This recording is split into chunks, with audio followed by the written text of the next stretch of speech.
प्रत्येकाने आपली उपासना अत्यंत गुप्त ठेवावी. आपण उपासना करतो याचा अभिमान बाळगू नये. उपासना ही देवापाशी व्यक्त केलेली कृतज्ञता आहे.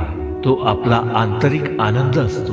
उपासनेचे कष्ट वाटू नये तर उपासनेची गोडी लागावी. ती अर्थाकडे लक्ष ठेवून केली तर अधिक गोड वाटू लागते. उपासनेचे फळ मिळेल, ऐहिक भरभराट होईल, दुःखे नाहीशी होतील अशा व्यावहारिक अपेक्षा ठेवू नये. कारण बरीचशी उपासना पूर्वकर्मांचे दोष नाहीसे करण्यासाठी खर्च होते. उपासना वाढवाविषयी वाटू लागली, डोळे भरून येऊ लागले, कंठ दाटून येऊ लागला, शुभ स्वप्ने पडू लागली, दैवी अनुभव येऊ लागले, निर्भयता वाढू लागली की ओळखावे आपली उपासना योग्य दिशेने चालली आहे. पुढे पुढे संसार सुखाच्या अपेक्षा नाहीशा होऊ लागतात. व्याकुळ होऊन उपासक सात्विक रागाने देवाला विचारतो, मुका मुक्तेश्वर बोलविला, पांगुळा कुर्मदास चालविला, आंधळा सुरदास डोळेस केला, मजविषयी तुझला काय झाले, येथून आता कृपा करा, आपली माया आपण आवरा, ते ऐश्वर्य नरुचे आम्हा पामरा, चरणी तारा देईचे.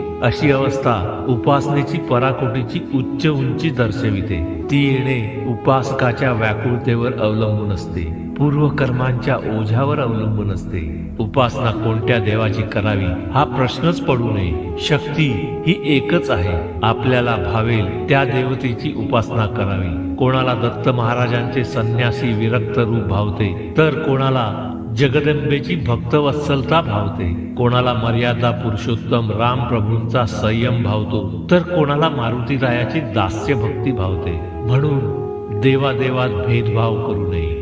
मंगल भवन अमंगल हारी, द्रबहु सुदशरथ अचर बिहारी. राम सिया राम जय जय राम, राम सिया राम